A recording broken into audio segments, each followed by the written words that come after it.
신명기 29장 2절부터 30장 20절까지는 이스라엘 백성들이 여기까지 오는데 역사를 회고하고 있는 내용입니다.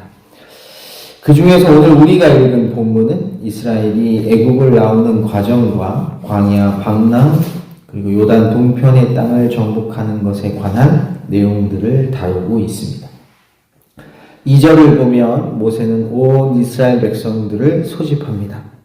그런 다음 그들을 향해 너희는 하나님께서 애굽 땅에서 행하는 모든 일을 보았다고 말합니다. 여호와께서 애굽 땅에서 행하신 모든 일을 너희가 보았나니.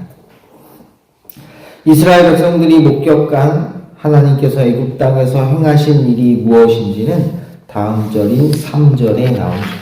곧 그 큰 시험과 이적과 큰 기사를 내 눈으로 보았느니라.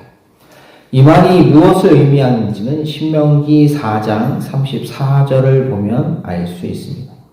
어떤 신이 와서 시험과 이적과 기사와 전쟁과 강한 손과 편팔과 크게 두려운 일로 한 민족을 다른 민족에서 인도하여 낸 일이 있느냐. 따라서 지금 모세가 말하고 있는 큰 시험과 이적과 기사란 이스라엘 백성들을 애굽에서 구원하시기 위해서 하나님께서 행하신 모든 일들을 말하는 것입니다. 중요한 것은 하나님께서는 그 모든 일을 이스라엘 백성들의 목전에서 행하셨다는 것입니다. 이는 다 너희 하나님 여호와께서 애굽에서 너희를 위하여 너희의 목전에서 행하신 일이라. 다시 말해 그 모든 하나님의 행하심을 이스라엘 백성들은 자신들의 두 눈으로 직접 보았다는 것입니다. 오늘 본문은 이것을 2절과 3절에 두 번이나 반복하여 강조합니다. 여호와께서 애굽 땅에서 너희의 목전에 바로와 그의 모든 신하와 그의 온 땅에 행하신 모든 일을 너희가 보았나니. 곧 그 큰 시험과 이적과 큰 기사를 네 눈으로 보았느니라. 하지만 안타깝게도 이스라엘 백성들은 그것의 의미를 깨닫지 못합니다. 4절의 내용이 바로 그것입니다. 그러나 깨닫는 마음과 보는 눈과 듣는 귀는 오늘 여호와께서 너희에게 주지 아니하셨느니라. 다시 말해 이스라엘 백성들은 하나님의 놀라운 이적과 큰 기사를 보았음에도 불구하고 그것을 왜 하나님께서 행하셨는지 그 의미를 몰랐다는 것입니다. 따라서 4절의 의미를 의역하면 이런 것입니다. 너희는 하나님께서 행하신 놀라운 이적과 기사를 두 눈으로 보고 두 귀로 들었지만 정작 마음으로는 깨닫지 못하고 있다. 그래서 실제로 그들은 애굽을 나온 이후 끊임없이 불순종했죠. 그 결과 여호수아와 갈렙을 제외하고는 홍해가 갈라지는 역사를 목격한 출애굽 1세대는 다 어떻게 됩니까? 광야에서 죽죠. 민수기 1장 36절 이하의 기록이 그것을 잘 보여줍니다. 모세의 보냄을 받고 땅을 정탐하고 돌아와서 그 땅을 악평하여 온 회중이 모세를 원망하게 한 사람, 곧 그 땅에 대하여 악평한 자들은 여호와 앞에서 재앙으로 죽었고 그 땅을 정탐하러 갔던 사람들 중에서 오직 눈의 아들 여호수아와 여분네의 아들 갈렙만 생존하니라. 그리고 그들의 자녀들인 출애굽 2세대들은 광야에서 죽은 부모의 시체가 다 썩어 없어질 때까지 광야에서 방황해야만 했습니다. 놀라운 사실은 그럼에도 불구하고 하나님께서는 불순종한 그들의 자녀들을 돌보셨다는 것입니다. 그것이 오늘 5절의 내용입니다. 주께서 40년 동안 너희를 광야에서 인도하게 하셨거니와 어떻게 인도하셨는지는 그 다음 절에 아주 구체적으로 나오죠. 너희의 몸에 옷이 낡아지지 아니하였고 너희 발의 심이 헤어지지 아니하였으며.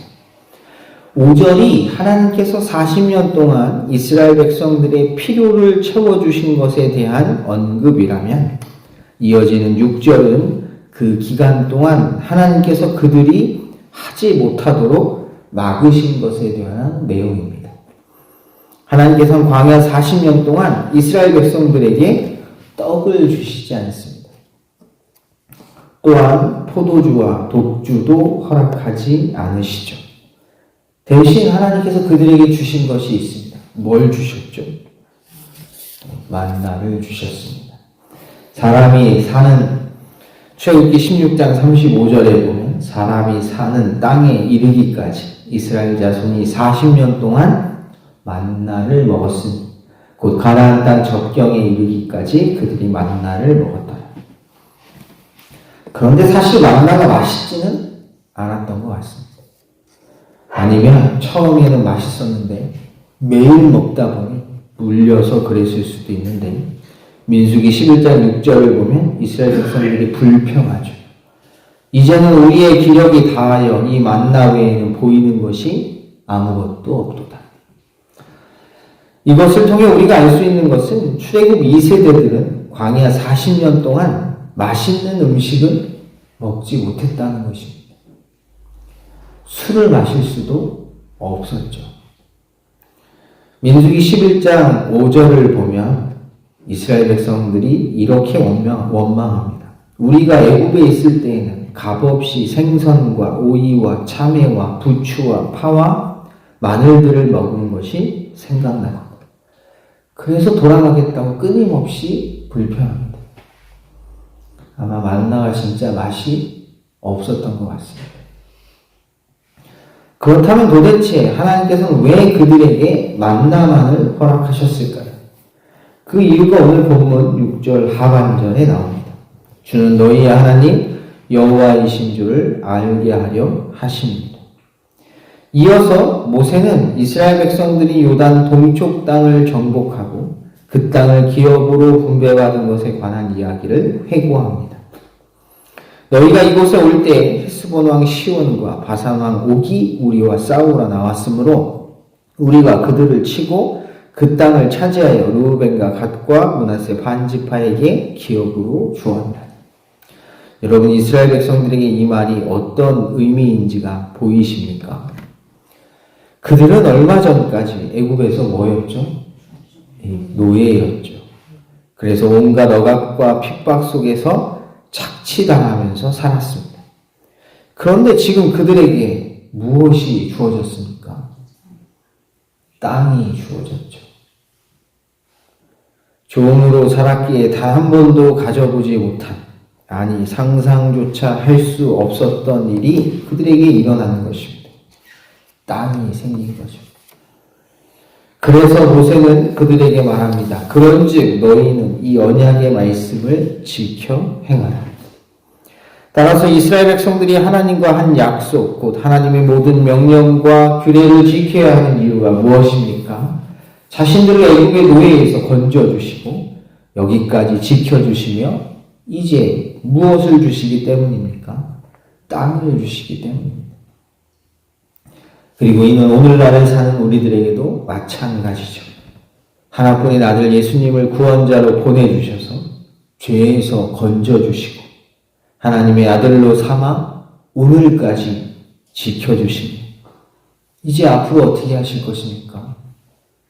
저 영원한 아버지의 나라로 인도하실 것이기 때문에 그렇기에 우리에게 주어진 삶 속에서 하나님의 말씀에 귀를 기울이고 그 뜻에 순종하기를 힘쓰고 애써야 하는 것입니다.